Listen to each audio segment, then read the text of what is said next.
કાલે પોટેટો રાઈસના સાબુ બનાવ્યા હતા, એ આપણા તૈયાર થઈ ગયા છે, પેકિંગ પણ થઈ ગયું છે ને મસ્ત એકદમ વ્હાઈટ.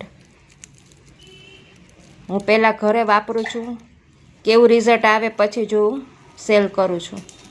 આ આપણા છે કેસર સાબુ, જો કેસરના ધાગા દેખાય છે અંદર મસ્ત છે ને. આ છે આપણા હલ્દી બેસન, એટલે કે ચણાનો લોટ ને હળદર નાખીને આપણે ઘરે જ બનાવી છીએ, જો છે ને મસ્ત. એ પણ આ છે આપણા ફેન્સી સાબુ, એનું રિઝલ્ટ એ પણ મસ્ત જ આવશે. આ છે આપણા બીટના સાબુ, જો બીટ ને ગુલાબ નાખીને બનાવ્યા છે.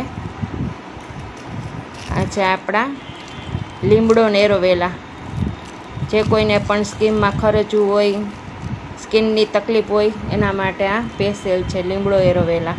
જે પણ કોઈને મગાવવા હોય એ આપણે સ્કિન ઉપર નંબર આપેલા જ છે, ઓર્ડર કરી